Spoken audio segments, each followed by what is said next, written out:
Hello everyone, हाय। कैसे हैं दोस्तों? मेरा नाम है उर्वशी जोशी और ये है मेरा चैनल 333 हाई प्रीस्टेस। दोस्तों, आज का टॉपिक है 4D में इन तरीक़ों से आपका सबकॉन्शियस माइंड आपको गाइड करेगा। 4D is a dimension of purification, शुद्धिकरण। इस डायमेंशन में जब आप एंटर करोगे, कॉन्शियसनेस के इस लेवल पर जब आप पहुँचोगे, तो बहुत कुछ सरफेस पर आएगा। बहुत सी नेगेटिविटी और बहुत सी दबी हुई पॉजिटिविटी भी सरफेस पर आएगी, लेकिन नेगेटिविटी ही सरफेस पर आएगी। यहाँ पर आप धीरे धीरे स्पिरिचुअल भी होने लगोगे। बहुत से ऐसे लोग आएंगे आपके जीवन में जिनके थ्रू आपके अंदर की बहुत सी दबी हुई चीज़ें सरफेस पर आएंगी।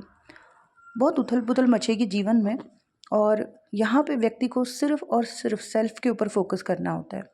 सेल्फ लव और इनर वर्क करके ही पर्सन अपने आप को शुद्ध कर सकता है। जो भी नेगेटिविटीज़ थी उन्हें रिलीज़ कर सकता है, और बहुत से बुरे कर्म भी उसके ख़त्म होते हैं। ठीक है, और अपना बेटर वर्जन बन के वो आगे बढ़ सकता है 5D में, जहाँ पे वो अपने पर्पस को करता है, जहाँ पे वो कोई ऐसा काम करता है जिसके वजह से कई लोगों की ज़िंदगी में जो है रोशनी आती है, किसी ऐसे कार्य से जुड़ता है।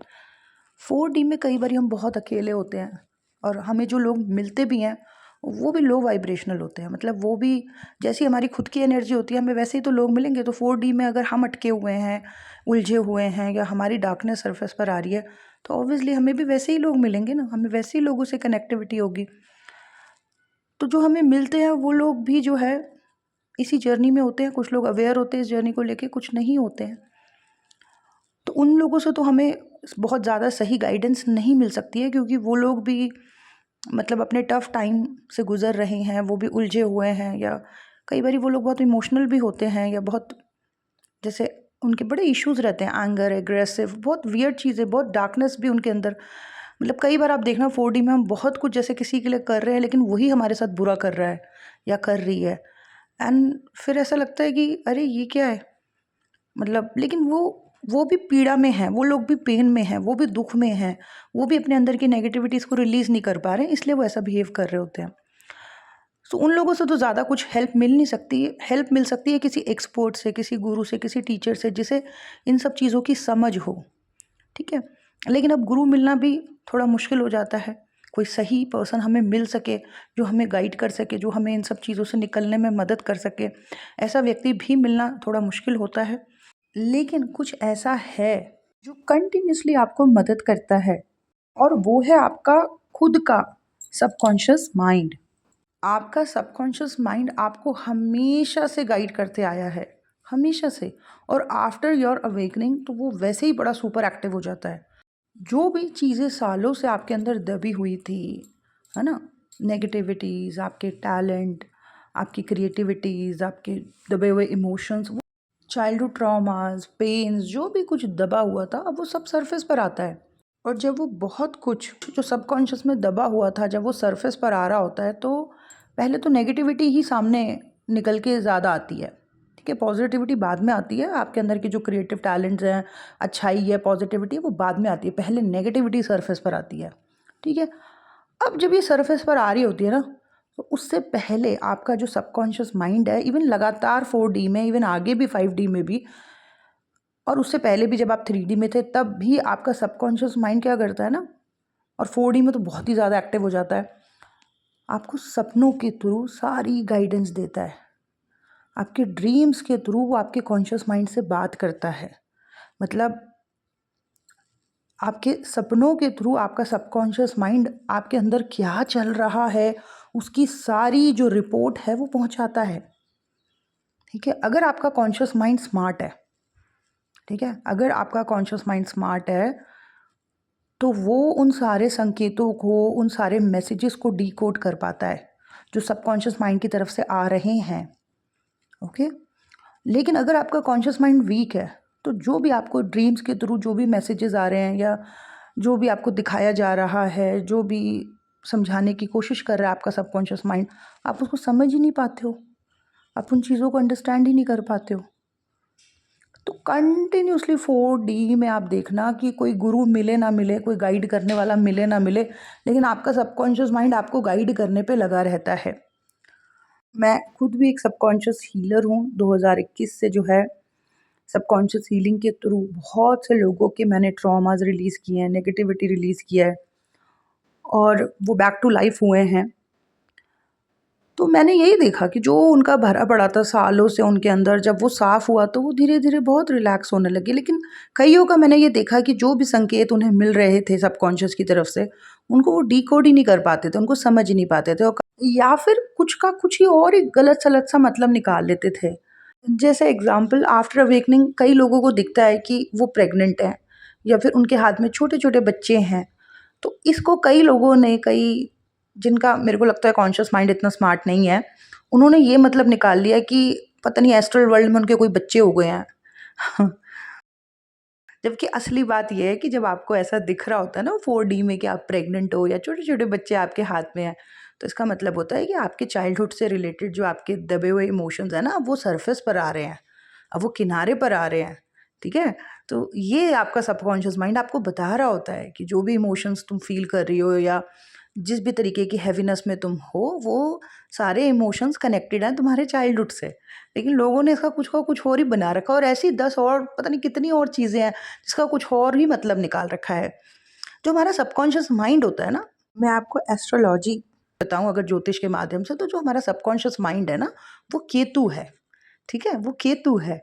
केतु ही हमारे पास्ट को रिप्रेज़ेंट करता है। हमारे अंदर की दबी हुई सप्रेस्ड चीज़ों को रिप्रेज़ेंट करता है। केतु क्या है? साउथ नोड है चंद्रमा का, और चंद्रमा क्या है? चंद्रमा है मन।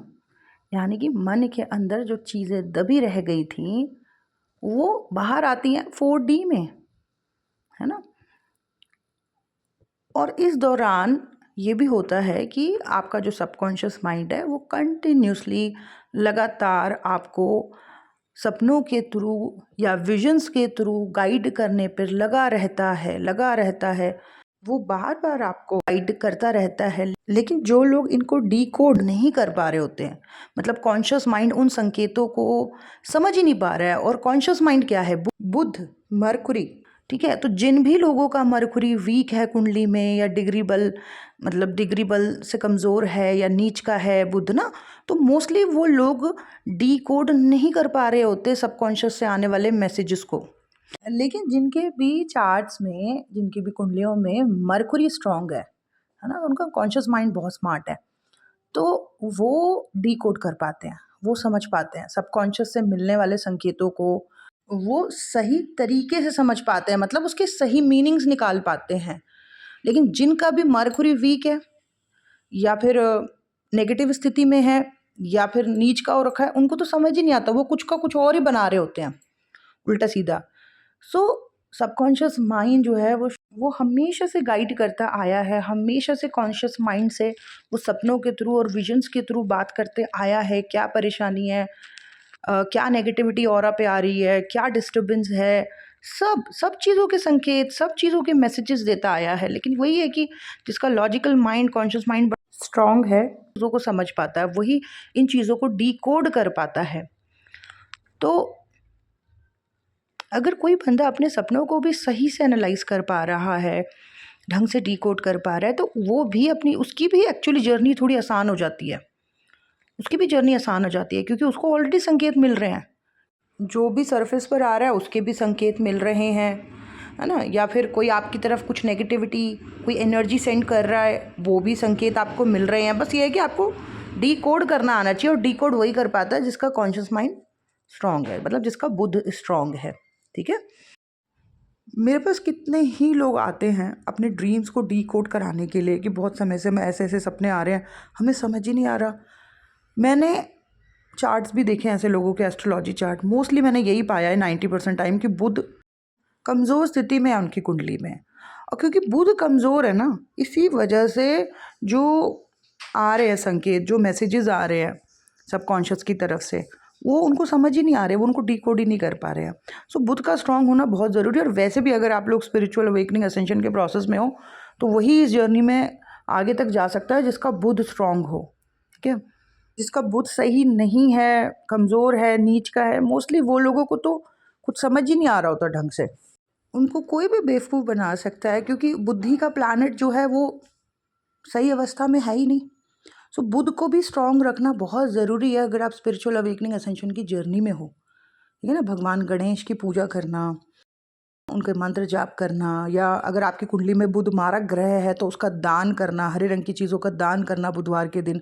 आज भी बुधवार है, तो बुध को सही रखना बहुत ज़रूरी है। और जिसका केतु और बुध आपस में कनेक्टेड है, मतलब जैसे केतु बुध की राशि में है, एग्जाम्पल केतु कन्या राशि में है, ठीक है, और कन्या राशि का मालिक कौन होता है? बुध। और बुध मिथुन राशि में, अपनी ही राशि में, क्योंकि बुध अपनी ही राशियों में उच्च होता है ना, स्ट्रांग होता है। तो ऐसी में जहाँ पे केतु और बुध का इस तरीके से संबंध बना हुआ है ना, वहाँ पे भी देखना आप ऐसे बंदे के, ऐसे व्यक्ति के पास जो है बड़ी मिस्टिकल पावर्स होती हैं, बड़े स्पिरिचुअल गिफ्ट्स होते हैं। क्यों? क्योंकि सबकॉन्शियस और कॉन्शियस आपस में पॉजिटिवली कनेक्टेड है।